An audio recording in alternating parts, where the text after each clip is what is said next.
West Ham United have gone from Conference League winning under Moisey to not so magic stuff under Graham Potter sitting rock bottom. Back-to-back defeats at the start of this Premier League season puts the manager already under pressure and West Ham under pressure to get points. After what looks like good business in the incoming market, they've lost one of their most creative players and now they're going to lose their manager as Karen Brady and co knock Potter out, and I am coming in as the new manager to hopefully turn this mess around and get West Ham hammering on again.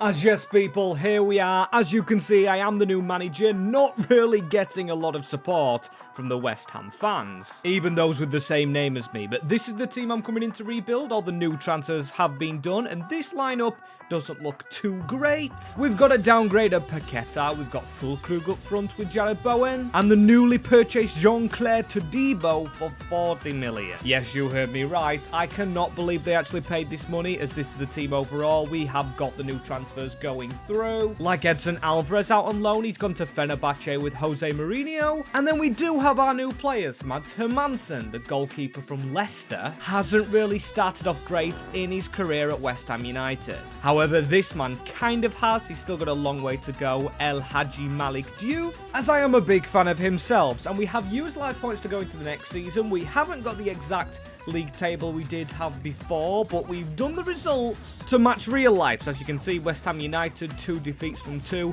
8 goals conceded, only 1 scored, miserable reading. And in this save, it was Manchester United and Burnley we actually lost to. So next up is the Carabao Cup away at Preston. And yes, it only did say 2-1 because that's how I had to overwrite the game, as £67 million.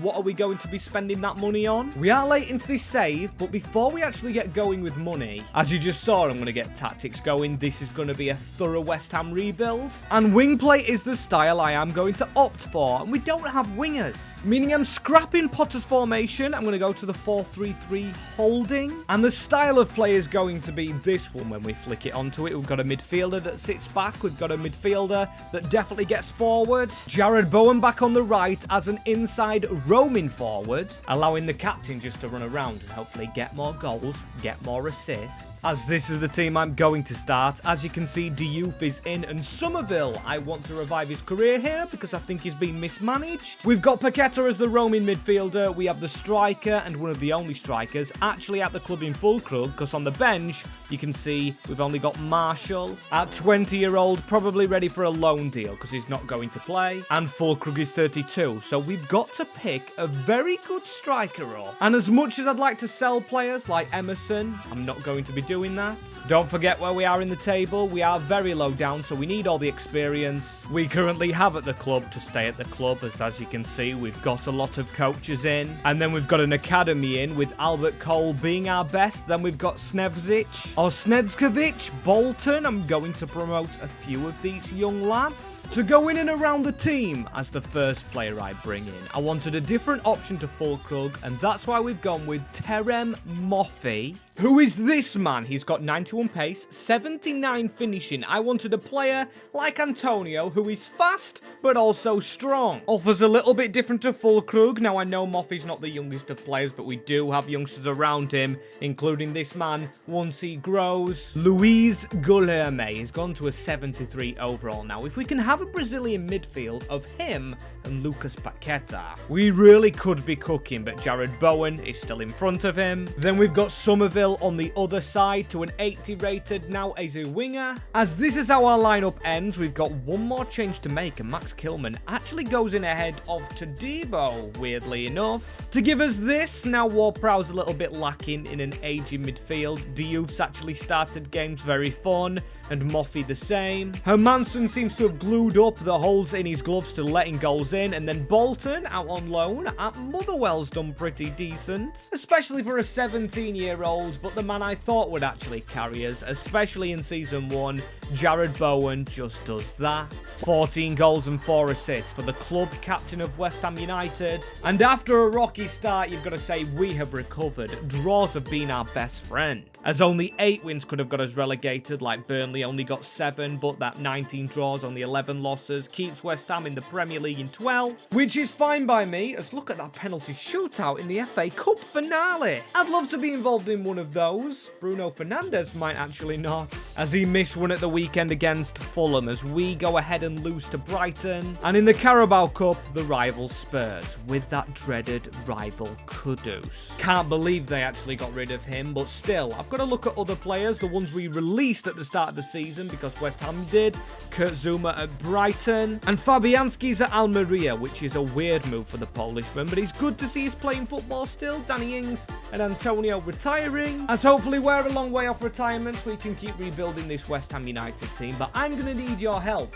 And like West Ham, going into the next season of FC26, we have aims, and the first aim is, before we actually get there, hitting 60,000 subscribers. So if you guys could hit that subscribe button, it will be greatly appreciated. Also, if you could leave a like as well as leave a respect, press F for Irving, the only player that's got released from us. A player that, don't ask me why, but when we play him in career mode, turns into a beast. But he's gone because we actually loaned some players out last season in this squad, as there's Andy Irving actually leaving. We've got Albert Cole who could replace him, but also there is another one in CDM in Freddie Potts, son of former West Ham United player and current coach Steve Potts, meaning we've kind of got to put him on our bench. His stats look good. He's still got a long way to grow, as this team does. I'm going to put Tadibo back in because I actually want him to play some games. And now Ward-Prowse got a lot of assists. We could use another midfielder, use another CDM, because sorry to Thomas Tuchek, but I just don't rate our midfield. And then Diouf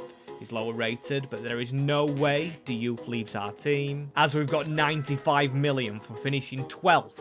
12th! West Ham United have got the money. It's just they need to spend it a little more wisely. Not £40 million on Jean-Claire Tadibo, and money on midfielders that aren't getting used because Edson Alvarez is back after his loan at Fenerbahce, meaning they actually didn't want to buy him, and Guido Rodriguez had submitted a transfer request. So I'm going to let that run, and Ward-Prowse, 31, final year of contract. So we do have to get that done, as the board only expects another mid-table finish, which is puzzling actually to me, because where is the ambition from the board? Moyes won the Conference League seasons ago as Guido goes to Sheffield, linking up with Gus Hamer as Edson Alvarez to Liverpool, and CDM has to be the replacement area, as I talked earlier about Brazilians in midfield. And that is exactly what I want, because look at the pool of talent we have to choose from. We've got Marlon Gomez, Fred, who's just gone to Wolverhampton, Gabriel Sara. Then again, the one I think I'm going to go for is the one who can play CDM mostly, according to his stats, as we have bought from a rival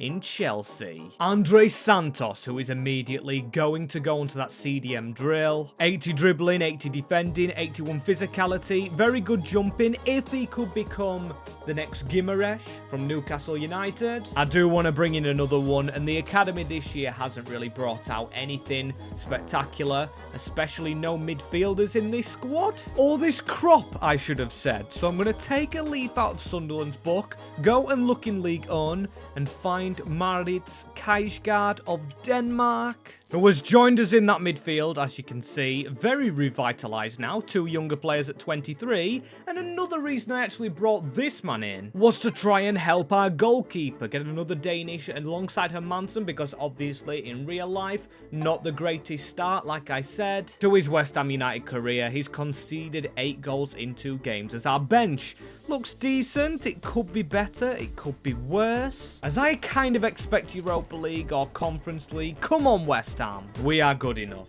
But then again, 9 wins. Only 9 wins. With all them 80 ratings, and yet again a 12th league position, as going down Ipswich, Brentford and Leicester City. Still, in my eyes, a very disappointing season if we haven't won a cup, as Liverpool were the team. The winners beat us in the round of 16 of the FA Cup, as I had a good feeling about the Carabao, as Fulham won it, Chelsea beat us, and Port Vale made a semi-final. It's going to be a long long way until we get into this Champions League. Even with the team already in the Premier League, we are struggling. But then again, is there any solutions from our loanees? I've spoke about Freddie Potts, but George Earthy was very good out on loan, I believe at Bristol City. And here, he's to a 73 overall now. Our goalkeeper, Elliot Bolton, is trying to put pressure on being Hermansen's backup. As for now, I think we need a backup to Moffy, because Fulkrug's a 71. And as another season kicks in, I think we probably get some pressure on us now. We've released James Ward-Prowse, so that's our set-piece taker out the club. But yeah, pressure will be on us, because this squad, apart from Diouf's rating-wise,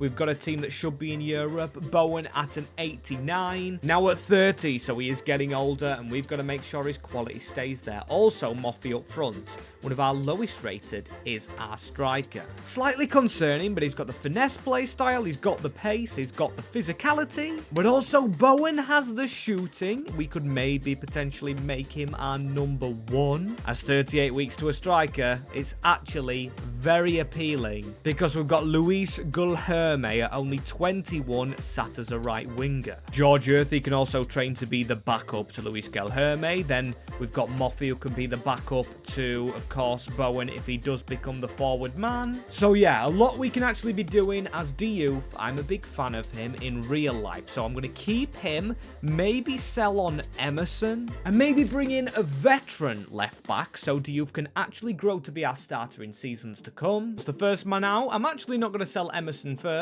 as yes, Kyle Walker-Peters goes over to the Serie A to play with Lazio. Really good for his career. And then we've got Emerson going to Torino. Another player heading back to his normal country in Italy. Or did he just choose to play in Italy? As we've got to actually get moving up the table, because we're now getting bids in, and big bids in for Andre Santos, our star man, who I personally think Chelsea should be thinking about playing right now, because at Strasbourg, he was only on loan and he was made their captain. That is how good this man is, and in FC25, his stats are brilliant. We can only all pray as a community, his stats are even better for FC26. He's a player that will definitely be on my radar. As a player on my radar just for this season is the 32-year-old Madridster in Ferland Mendy, who is now at an 86 rating at 32, so he's actually continued to go up. And I know you might be thinking, Max, you've signed from Madrid, you've signed some very high-up players, but let's be honest, West Ham have done it in the past. Jared Bowen was hyped up when he came to West Ham, same as Somerville. He was doing really well with Leeds United. Wan-Bissaka came from Manchester United. Paqueta came from Olympique Lyonnais when they were at their height, and he's 85 in the middle of this three. That has Santos very unhappy, no sharpness, he's not been playing. However, down on the bench, Potts has 82, Suchek 81. Now, depending on how we do, not impressed by our loanees out. Freddie Potts could go in our midfield. He's only 24, and I said I wanted the next Declan Rice. Whereas Santos, he hasn't submitted a transfer request, but he's got full thumbs down, and if he hasn't submitted a transfer request, that means we could get more money for him, because he's actually not wanting out of the club, meaning we can sell him for profit. As Somerville, our best player, goal-wise, and then Jared Bowen, clearly ahead of Moffy, so Jared Bowen, he's a 92 as a striker. Never mind being the best striker at West Ham, he could be in the Premier League. Allowing us to shuffle it around like this, get Guilherme into the starting 11. If we don't buy a new player there, as on the bench, we do need another winger. George Earthy can step in, but I still want better, as that is better from 12th twice in a row to 3rd with West Ham United. That is brilliant. Only 12 draws and 19 wins this time. Only 7 defeats. That's actually the same as Arsenal in 2nd.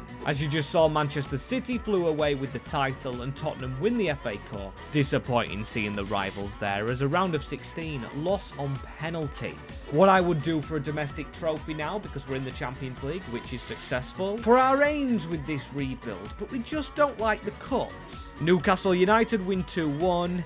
Really disappointing. So yeah, maybe a trophy and a good fight in the UCL for us. Season 4 begins with absolute shock on my face, because £224 million for West Ham United. I just wanted a fight to get into the Champions League, but the board actually expect different. They want us to win the Champions League.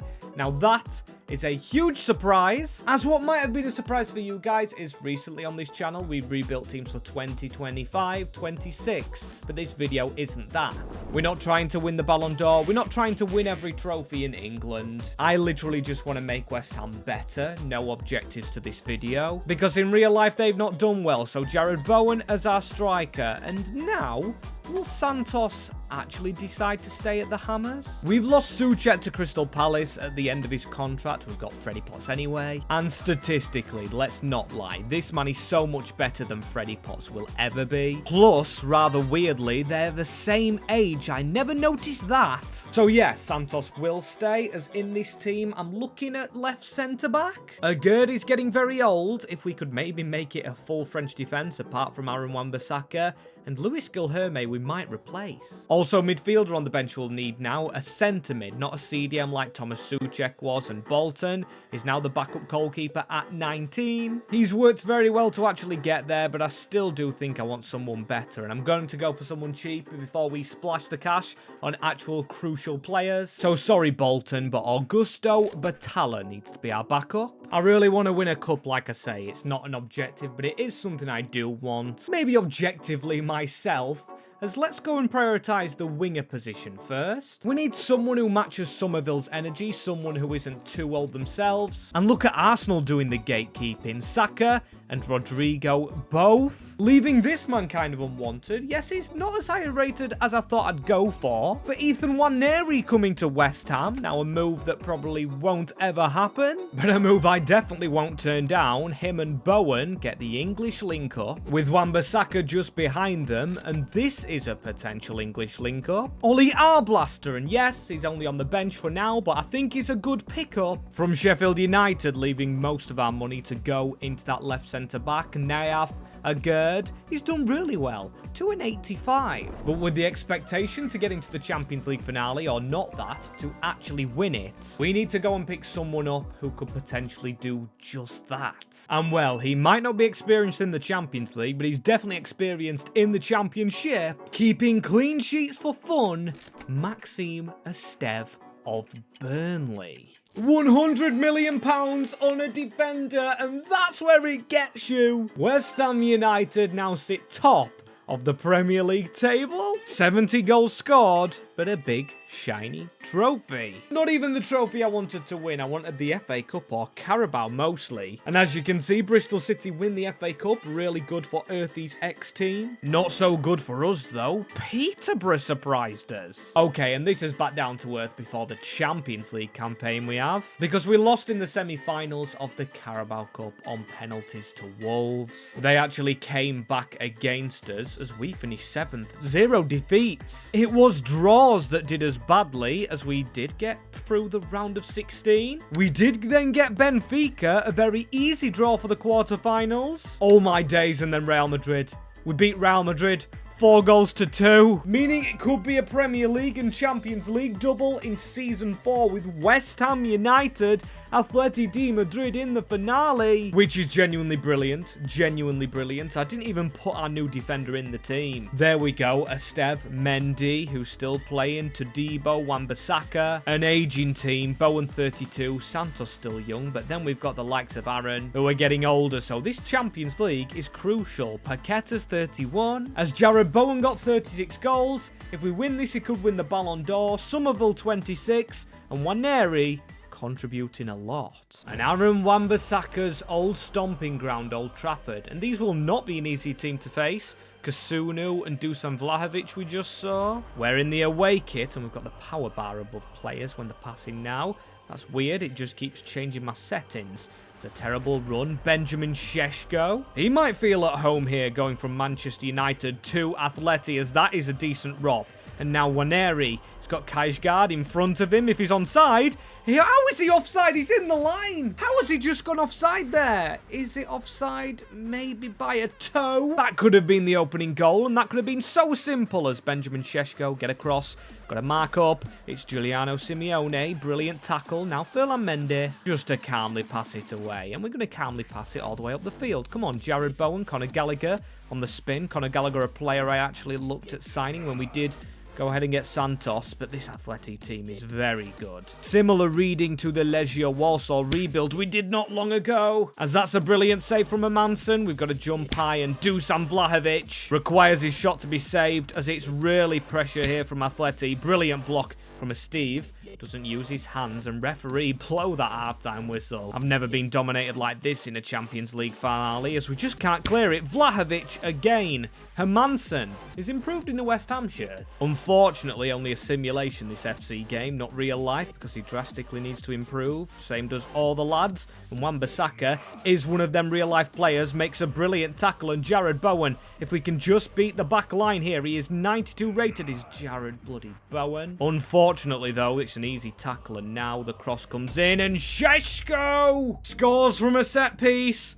Atleti have done all the defending, and the ex-Manchester United man catches us out at Old Trafford, towering with that leap over Ferland Mendy, the ex-Real Madrid star. And maybe I spoke too soon on our goalie, as Kajgaard get us back into this. Jared Bowen make a run. There's a run from Ethan Nwaneri as well, but that is a terrible pass. Come on, and Riquelme into Benjamin Šeško. They're toying with us a little bit, and they're actually dancing through our defense as Riquelme dances into the box. Get a tackle in, Wan-Bissaka. Get a tackle in. Oh my days, it's a penalty. It's actually a penalty. Jean-Claire Todibo dives in, recklessly I would say, and it could be 2 for Atleti Madrid. Vlahovic, how are we not saving that? What a frustrating finale this is to be a part of. Jared Bowen, get us running please. Jared Bowen, he runs at Conor Gallagher, space, but the Englishman reads the fellow international player like a book, and not long left. 2-0 to the Spanish side, and it actually goes and finishes that. 2-0 to Atleti Madrid, meaning West Ham are going to have to hammer that down and go again.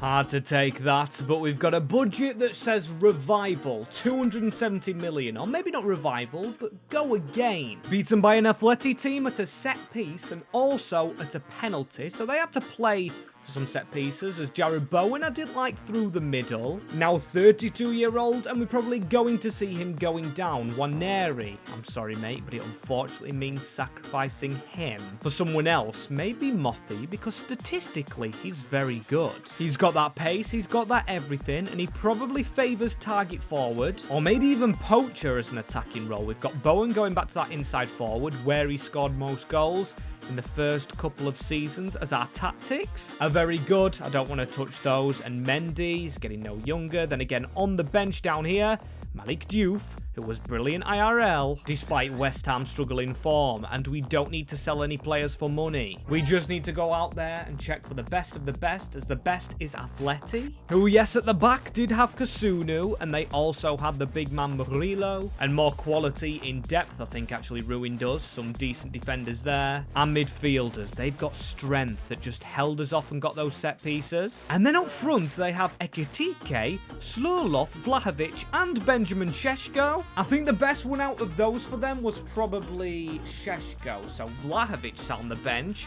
They might not mind losing him. Come on, they had Ekitike. So from losing the Champions League finale, I'm going to sign a player probably tapped up in that finale aftermath. In Vlahovic, just for now though, I am going to stick him on the bench because Mothy was one of our first signings. I'll give him a shot.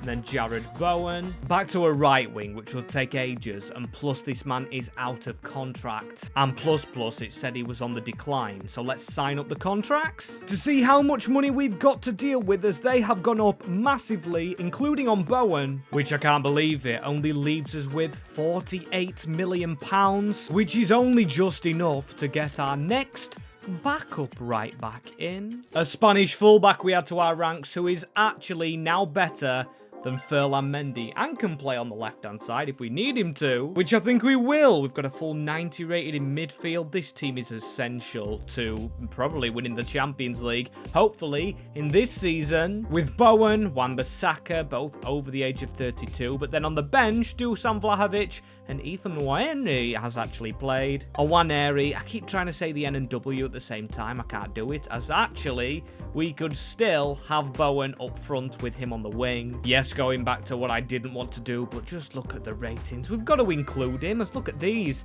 No one under 89 right there, with Bowen grabbing 26, showing that as a striker, he didn't get as many as on the wing. As Somerville, he's been really crucial to success, and hasn't really seen that success since his days at Leeds United, which were a while ago. As hopefully now he can go further than just the Championship and get to the Champions League with us. As look at that, Newcastle win the Premier League, 1 point above us this time. Very harsh to lose it that way, as we do win a Community Shield, which I won't be shoving in the cabinet, and Bournemouth beat United on penalties. Something I'm hoping my club Grimsby Town do tonight if you're watching this when this video came out. Wednesday the 27th of August, Grimsby Town versus Manchester United, as we lost in the round of 16 to Chelsea. Man United lost another final to Wolverhampton 3-0, as we didn't make it too far, losing on penalties to Spurs. The rivals, yes, as Sporting Lisbon stomp the league phase, we finished 4th. We should be going through here.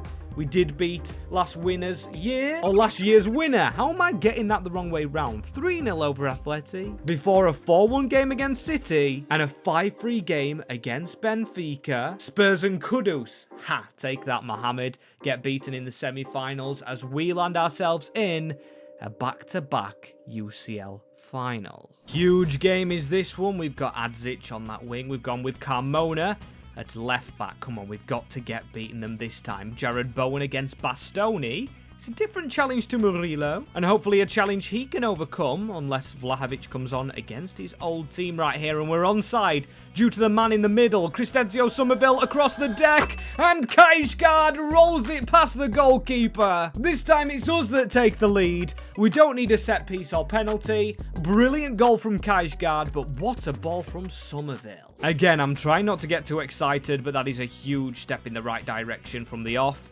as Adzic just head that back to the goalkeeper, to Debo. Rather easy. As Hermansen, though, what are you actually playing at? Brilliant tackle from our £100 million man. And that's a quick pass in the middle. And actually, this could be a perfect attack. Jared Bowen over the top. Onside. Oh, my days, no. Juan Garcia with a brilliant save where we could potentially have got a double. Somerville, the best crosser, left it to Paqueta. Now Andreas Santos, or Waneri. The hair put me off. Looking like the same player. This is Santos. From range, he's going to go for it. And a great save. As let's keep going into this second half, shall we? And hang on. Look at the space for Lucas Paqueta. Right here, Lucas Paqueta. Why is he not scoring that? He has got to do a lot better. That's a brilliant cross, though. Simply just has to put it in the back of the net. But still, we'll keep on going with Bowen, as he tries to get past Dejalo on a yellow card. Got to play on that right there. Chasing the goalkeeper down. They cannot get away from us. It is Kajgaard who's been brilliant into Paqueta.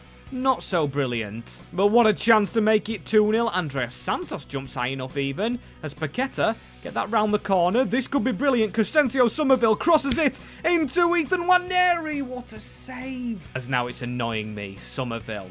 Let's try not cross. It's on the edge of the box into Ethan Waneri. Bastoni with the block. Win that header, Santos. He does. Might just fall to Kajgaard. It doesn't. And now they're going to attack. Rodri into Omar Marmoush. Signing half of Manchester City. Need to get across to make the tackle. It's a poor cross. Cleared again by Lucas Paqueta. There's only moments left on the clock, but it was a terrible tackle by Dembele, or on Dembele, by Todibo. But there is the whistle. The Ballon d'Or nominee flops at the back post as hammers don't. Hammering Juventus, but only winning 1-0, but getting that title. As there's Jared Bowen to lift this trophy. What an occasion. What a game. It only matters that we've actually got that. The 33-year-old right now is Mr. West Ham since he ever moved to London, and I've really enjoyed this rebuild. Yes, it's not the 25-26 theme, but if you want to see more of those, comment below who should be next, and please do subscribe as we're on the race to 60,000.